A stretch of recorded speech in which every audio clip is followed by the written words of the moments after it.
I'm Coffee Kevin. Must I really tell you this tale? This is a coffee maker that both made my reputation and ruined me with at least one entrepreneurial couple. I'm not by nature an outspoken person. I've endured many bad meals, and while I was raised in a family where lying was frowned upon, I was also taught not to hurt anyone. It's a sin. Plus, I hate seeing anyone in pain. As a cocky young writer, I started getting popular from my words. After all, no one was truly educated enough, dedicated enough, or foolish enough to write virtually for free, and this gave me practically the entire coffee maker evaluation market to myself. Most of the time it paid off. I wrote early reviews of the Chemex, the Vacuum Maker, Mocha Master, many other brewers. If I was not the first, I was one of the first writers to point out the obvious fact that the coffee maker and skill you possess are as important as the beans you use in getting the maximum flavor from your brewed coffee. But I fell under the spell of my early success. Energized by caffeine and a little drunk with power, I felt that I became under the spell of cleverness. My father tried to teach me that nothing is quite as useless as cleverness. I was handed the Balance Brewer by an older couple. Likely they were younger than I am now. I admit it's a beautiful brewer. It looks like it should brew a fantastic cup. Well, Windows 7 looked good on the package too. Upon their pledge to send me one, I fairly danced home from the International Housewares show in Chicago. The Balance coffee maker arrived with a fanfare. I swear my UPS driver winked at me, knowing the pleasure I would soon be getting from brewing with it. Well, to wrap this up, I had a miserable time. I found it cumbersome. I didn't like the coffee I got from it. Worst of all, I made fun of it. I might have gotten some laughs from readers, but I saw this couple again at another show, and they were understandably hurt. I also have learned a lot about coffee, making coffee, and how to criticize with civility since then. I hope to demonstrate all three to you now. Let's take a moment and start to brew. I promise not to drag this out like I always do. Now, if you have all day, you just fill this half with water and light the heater. Well, I don't have all day. I doubt you do either. Well, even if we did, I don't have the patience to wait as long as it will take. So what you do is you boil water in a separate kettle. This is a great use of a gooseneck kettle. It takes 500 milliliters, and that's half a liter, and carefully transfer this water into this half. This is what I call a sideways siphon. Make sure you remove this. And let's see if we're off. We are. There, actually. I know I dripped a little bit. Well, that's the sideways siphon. That's its novelty. In a moment, you'll realize why this isn't much of a benefit. In fact, I think it's a detriment.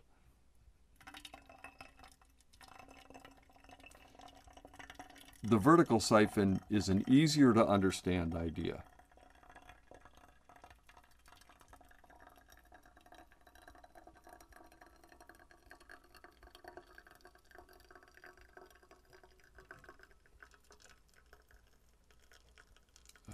Okay.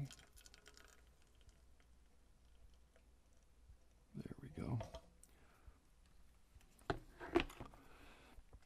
However, we're doing it this way today, and this pipe must fit tightly so that enough expanding steam pressure builds up in the reservoir, which will force the water up.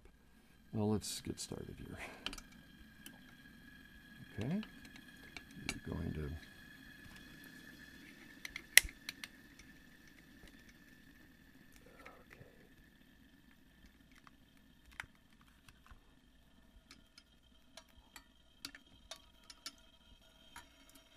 yeah, you have to get enough steam pressure to build up in this reservoir, which will force the water up out through this pipe, this tube, and then the water, which should be by that time ideally heated, lands over here. From there, it's just a short theatrical run, both a joy to watch and, if all goes well, results in a good cup of coffee. One of the most sensual moments in coffee happens as the water comes through this shower head and mixes with the grounds.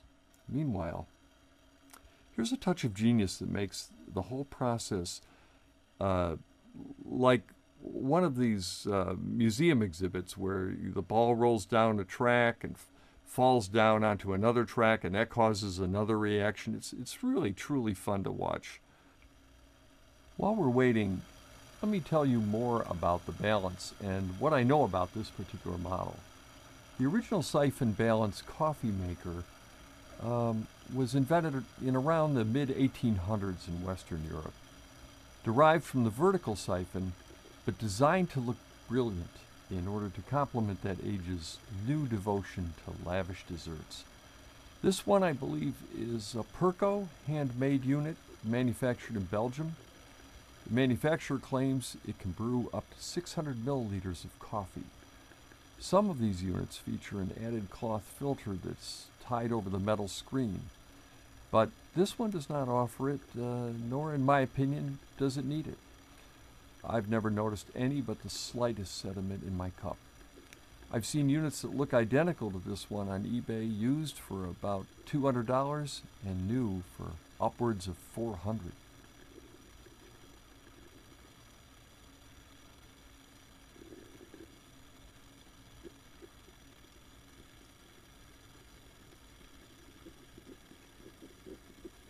Okay, here goes.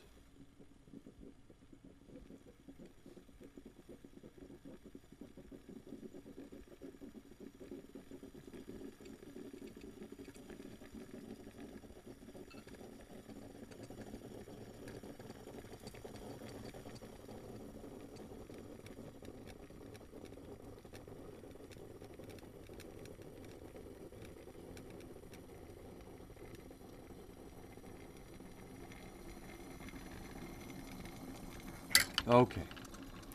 Since the water is left, the empty reservoir has risen, and that releases the cap to close and normally shuts off the flame, causing the reservoir to cool. And that cooling will trigger the vacuum to begin drawing, here we go, drawing the water as now coffee back into its original place. So it becomes a serving vessel. In this way, it truly is an automatic coffee brewer, perhaps the first in history.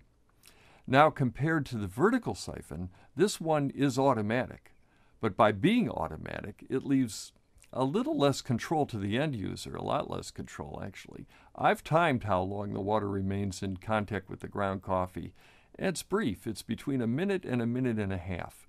That's a little short compared to what most of us use when making a siphon. And that means fine grind coffee. If you use ultra fresh coffee, which I did in my test, it foams up quite a bit. A little stirring might help, but it's awkward in this method and there's not much time to do anything. Still, I found it does what it's supposed to do, assuming you can grind the coffee fine.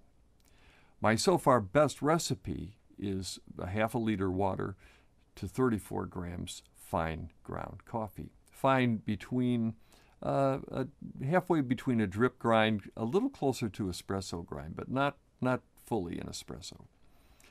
My biggest challenges with this method are now beginning to worry about losing this vital piece.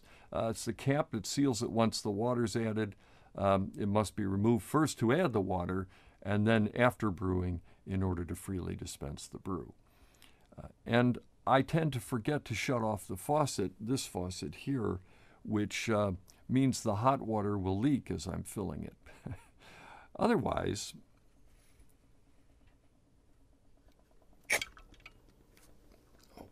watch.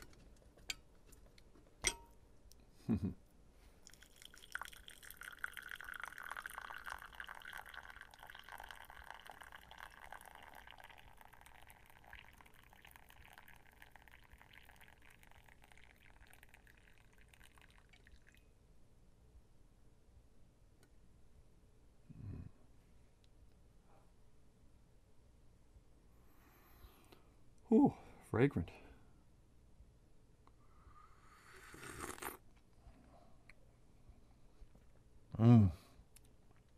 It's delicious.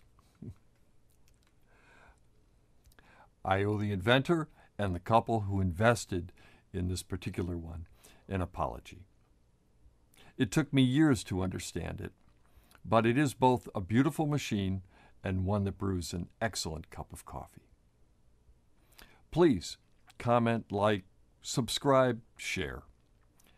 I want to thank my sponsor, Java Master, whose invention of an in-store roaster at, hopefully, eventually, every grocery store is helping make truly fresh coffee a reality and one most convenient for you and me. Be sure to ask your grocer to bring Java Master to your store so you can always have fresh roasted coffee to brew. CoffeeCon news. We have moved the date of our CoffeeCon Online event to Saturday, January 9th. Stay tuned for more details. Very exciting news indeed.